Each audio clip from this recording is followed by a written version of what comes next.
2 filhos. Êxodo, capítulo 6. Então o Senhor Deus respondeu a Moisés: Agora você verá o que vou fazer com o rei do Egito. Eu vou obrigá-lo a deixar que o meu povo vá embora. Sim, eu o forçarei a expulsar os israelitas do seu país. Deus chama Moisés. Deus disse a Moisés: Eu sou o Senhor. Eu apareci a Abraão, a Isaque e a Jacó como o Deus Todo-Poderoso, porém não deixei que me conhecessem pelo meu nome de Senhor. Fiz uma aliança com eles e prometi dar-lhes a terra de Canaã, onde tinham vivido como estrangeiros. Agora eu ouvi os gemidos dos israelitas, que estão sendo escravizados pelos egípcios, e lembrei da aliança que fiz com eles. Portanto, diga aos israelitas o seguinte: Eu sou o Senhor, vou livrá-los da escravidão do Egito. Estenderei o braço poderoso para fazer cair sobre os egípcios um castigo horrível e salvarei vocês. Farei com que vocês sejam o meu povo e eu serei o seu Deus. Vocês ficarão sabendo que eu sou o Senhor, seu Deus, o Deus que os vai livrar da escravidão no Egito. Eu os levarei para a terra que jurei que daria a Abraão, a Isaque e a Jacó, e eu darei essa terra para ser propriedade de vocês. Eu sou o Senhor. Moisés repetiu essas palavras aos israelitas, mas eles não quiseram ouvi-lo, pois estavam desanimados por causa da dureza da sua escravidão. Então o Senhor disse a Moisés: Vá dizer a Faraó, rei do Egito, que deixe que os israelitas saiam do país. Porém Moisés respondeu ao Senhor: Se até os israelitas não querem me dar atenção, o rei também não vai querer. Eu não tenho facilidade para falar. No entanto, o Senhor ordenou que Moisés e Arão dissessem aos israelitas e a Faraó, rei do Egito, que eles dois tinham ordem para tirar do país o povo de Israel. Os antepassados de Moisés e Arão. Esta é a lista dos grupos de famílias dos antepassados de Moisés e Arão. Ruben, o primeiro filho de Jacó, foi pai de 4 filhos: Enoque, Palu, Esrom e Carmi. São esses os grupos de famílias de Ruben. Simeão foi pai de 6 filhos: Gemuel, Jamim, Oade, Jaquim, Zoar e Saul, filho de uma mulher cananeia. São esses os grupos de famílias de Simeão. Levi foi pai de 3 filhos: Gerson, Coate e Merari. Levi viveu 137 anos. Gerson foi pai de 2 filhos, Libni e Simei, e eles tiveram muitos descendentes. São estes os filhos de Coate: Anrão, Issar, Hebron e Uziel. Coate viveu 133 anos. Merari foi pai de 2 filhos, Mali e Mussi. São esses os grupos de famílias de Levi com os seus descendentes. Anrão casou com Joquebede, sua tia por parte de pai, e ela lhe deu 2 filhos, Arão e Moisés. Anrão viveu 137 anos. Issar foi pai de 3 filhos, Corá, Nefeg e Zicri. Uziel também foi pai de 3 filhos, Misael, Eusafã e Citri. Arão casou com Eliseba, filha de Aminadab e irmã de Nasson. Ela lhe deu 4 filhos, Nadab, Abiú, Eleazar e Itamar. Corá foi pai de 3 filhos, Assir, Eucana e Abiasaf. São esses os grupos de famílias de Corá. Eleazar, filho de Arão, casou com uma das filhas de Putiel, e ela lhe deu um filho, chamado Finéias. São esses os chefes das famílias e dos grupos de famílias da tribo de Levi. Arão e Moisés foram os que receberam do Senhor Deus esta ordem: Tirem do Egito as tribos de Israel. Foram eles que falaram com Faraó, rei do Egito, a fim de tirar de lá os israelitas. Deus fala com Moisés. Quando o Senhor falou com Moisés no Egito, ele disse: Eu sou o Senhor. Diga a Faraó, rei do Egito, tudo o que vou dizer a você. Porém Moisés respondeu: Ó Senhor, eu não tenho facilidade para falar. Como é que o rei vai me ouvir? O Evangelho de Lucas, capítulo 9. A missão dos 12 apóstolos. Jesus chamou os 12 discípulos e lhes deu poder e autoridade para expulsar todos os demônios e curar doenças. Então os enviou para anunciarem o reino de Deus e curarem os doentes. Ele disse: Nesta viagem não levem nada, nem bengala para se apoiar, nem sacola, nem comida, nem dinheiro, nem mesmo uma túnica a mais. Quando vocês entrarem numa cidade, fiquem na casa em que forem recebidos, até irem embora daquele lugar. Mas, se forem mal recebidos, saiam logo daquela cidade. E na saída sacudam o pó das suas sandálias como sinal de protesto contra aquela gente. Os discípulos então saíram de viagem e andaram por todos os povoados, anunciando o evangelho e curando doentes por toda parte. A dúvida de Herodes. Herodes, o governador da Galileia, ouviu falar de tudo o que estava acontecendo e ficou sem saber o que pensar, pois alguns diziam que João Batista tinha sido ressuscitado, outros diziam que Elias tinha aparecido, e outros ainda que um dos antigos profetas havia ressuscitado. Mas Herodes disse: Eu mesmo mandei cortar a cabeça de João. Quem será então esse homem de quem ouço falar essas coisas? E Herodes procurava ver Jesus. Jesus alimenta uma multidão. Os apóstolos voltaram e contaram a Jesus tudo o que haviam feito. Então ele os levou consigo e foram sozinhos para o povoado de Betsaida. Mas as multidões souberam disso e o seguiram. E Jesus os recebeu, falou a respeito do reino de Deus e curou os que precisavam ser curados. Estava anoitecendo e por isso os 12 apóstolos foram e disseram a Jesus: Mande esta gente embora. Eles podem ir aos povoados e sítios que ficam por perto daqui, e lá encontrarão o que comer e onde ficar, pois este lugar é deserto. Mas Jesus respondeu: Deem vocês mesmos comida a eles.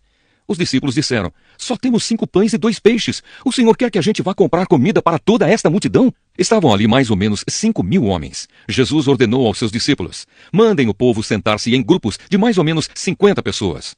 Os discípulos obedeceram e mandaram que todos se sentassem. Aí Jesus pegou os 5 pães e os 2 peixes, olhou para o céu e deu graças a Deus por eles. Depois partiu os pães e os peixes e os entregou aos discípulos para que eles distribuíssem ao povo. Todos comeram e ficaram satisfeitos. E os discípulos ainda encheram 12 cestos com os pedaços que sobraram. A afirmação de Pedro. Certa vez, Jesus estava sozinho, orando, e os discípulos chegaram perto dele. Então ele perguntou: quem o povo diz que eu sou? Eles responderam: alguns dizem que o Senhor é João Batista, outros que é Elias, e outros que é um dos profetas antigos que ressuscitou. E vocês? Quem vocês dizem que eu sou? Perguntou Jesus. Pedro respondeu: o Messias que Deus enviou. Jesus fala da sua morte e da sua ressurreição. Então Jesus proibiu os discípulos de contarem isso a qualquer pessoa e continuou: o Filho do Homem terá de sofrer muito. Ele será rejeitado pelos líderes judeus, pelos chefes dos sacerdotes e pelos mestres da lei. Será morto e no 3º dia será ressuscitado. Depois disse a todos: se alguém quer ser meu seguidor, que esqueça os seus próprios interesses, esteja pronto cada dia para morrer como eu vou morrer e me acompanhe.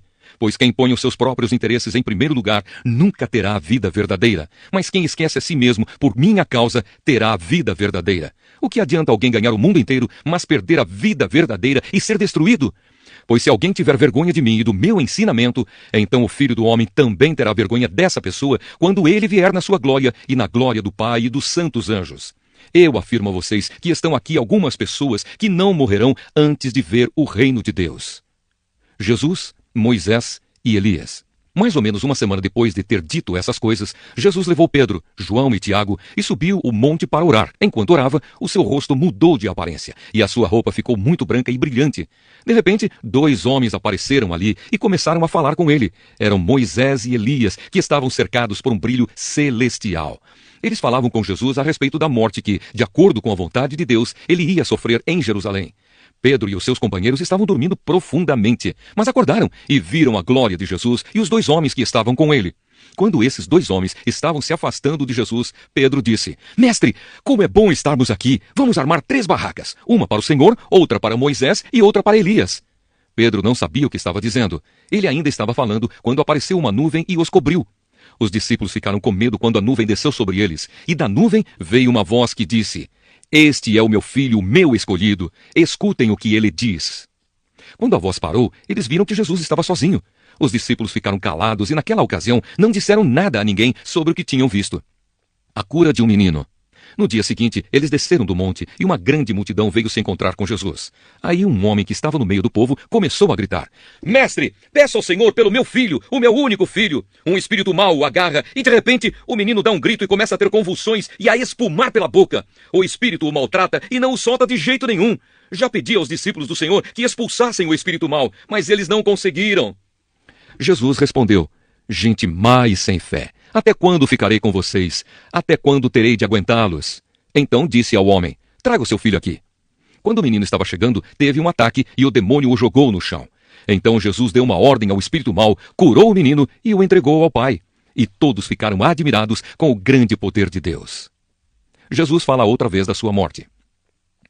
Todos estavam admirados com o que Jesus fazia, e ele disse aos discípulos: Não esqueçam o que eu vou dizer a vocês. O Filho do Homem será entregue nas mãos dos homens. Mas eles não entenderam isso, pois o que essas palavras queriam dizer tinha sido escondido deles para que não as entendessem, e eles estavam com medo de fazer perguntas a Jesus sobre o assunto. Quem é o mais importante? Os discípulos começaram a conversar sobre qual deles era o mais importante, mas Jesus sabia o que eles estavam pensando. Então pegou uma criança e a pôs ao seu lado. Aí disse: Aquele que, por ser meu seguidor, receber esta criança, estará recebendo a mim, e quem me receber estará recebendo aquele que me enviou, pois aquele que é o mais humilde entre vocês, esse é que é o mais importante. Quem não é contra vocês é a favor de vocês. João disse: Mestre, vimos um homem que expulsa demônios pelo poder do nome do Senhor, mas nós o proibimos de fazer isso porque ele não é do nosso grupo. Então Jesus disse a João e aos outros discípulos: Não o proíbam, pois quem não é contra vocês é a favor de vocês. Os samaritanos não recebem Jesus. Como estava chegando o tempo de Jesus ir para o céu, ele resolveu ir para Jerusalém. Então mandou que alguns mensageiros fossem na frente. No caminho, eles entraram em um povoado da região de Samaria, a fim de prepararem um lugar para ele. Mas os moradores dali não quiseram receber Jesus, porque viram que ele estava indo para Jerusalém. Quando seus discípulos Tiago e João viram isso, disseram: "O Senhor quer que a gente mande descer fogo do céu para acabar com estas pessoas?" Porém, Jesus, virando-se para eles, os repreendeu. Então ele e os seus discípulos foram para outro povoado. Algumas pessoas que queriam seguir Jesus. Quando Jesus e os discípulos iam pelo caminho, um homem disse a Jesus: "Eu estou pronto a seguir o Senhor para qualquer lugar onde o Senhor for." Então Jesus disse: "As raposas têm as suas covas e os pássaros os seus ninhos, mas o Filho do Homem não tem onde descansar." Aí ele disse para o outro homem: "Venha comigo." Mas ele respondeu: "Senhor, primeiro deixe que eu volte e sepulte o meu pai." Jesus disse: "Deixe que os mortos sepultem os seus mortos, mas você vá e anuncie o reino de Deus." Outro homem disse: "Eu seguirei o Senhor, mas primeiro deixe que eu vá me despedir da minha família." Jesus respondeu: "Quem começa a arar a terra e olha para trás, não serve para o reino de Deus." Jó, capítulo 23. Resposta de Jó. Gostaria de saber onde encontrar Deus. Porém, em resposta, Jó disse: "Eu ainda estou revoltado e me queixo de Deus. Não posso parar de gemer. Gostaria de saber onde encontrá-lo. Gostaria de ir até o lugar onde ele está para levar a ele a minha causa e apresentar todas as razões que tenho a meu favor. Gostaria de saber o que ele me diria e como me responderia. Será que Deus usaria todo o seu poder contra mim? Não. Estou certo de que ele me ouviria. Sou um homem honesto. Eu poderia apresentar a minha causa a ele e, de uma vez por todas, ele me declararia inocente. Eu procuro Deus.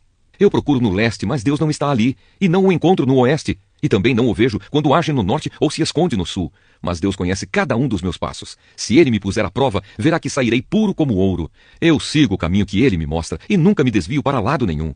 Obedeço aos mandamentos de Deus. Sempre faço a sua vontade e não a minha. Deus fará comigo o que planejou fazer.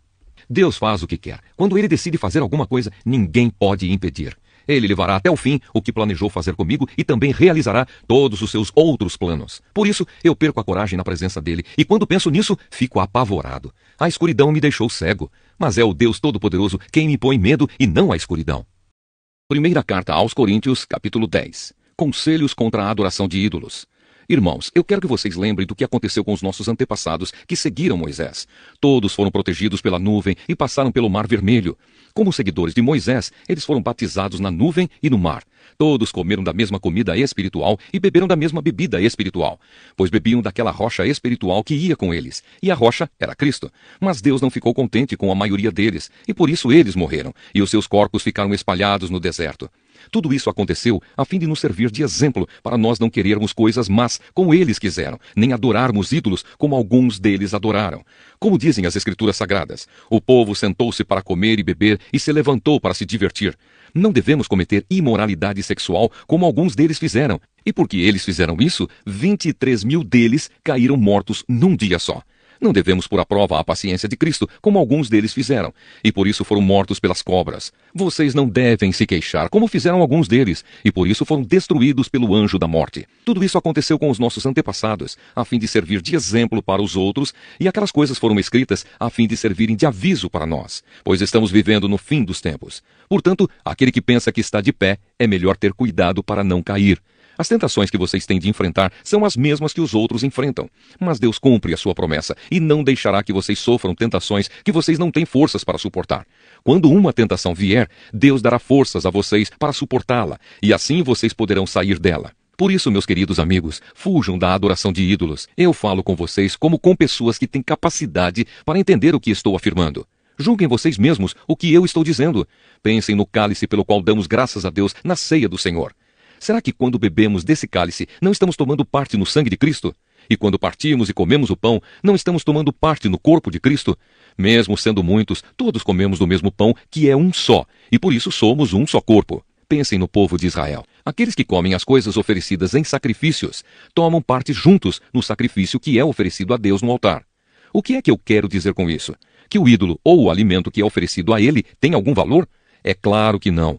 O que estou dizendo é que aquilo que é sacrificado nos altares pagãos é oferecido aos demônios e não a Deus. E eu não quero que vocês tomem parte nas coisas dos demônios. Vocês não podem beber do cálice do Senhor e também do cálice dos demônios. Vocês não podem comer na mesa do Senhor e também na mesa dos demônios. Ou será que queremos provocar o Senhor, fazendo com que ele fique com ciúmes? Por acaso, vocês pensam que somos mais fortes do que ele? Respeito pela opinião dos outros.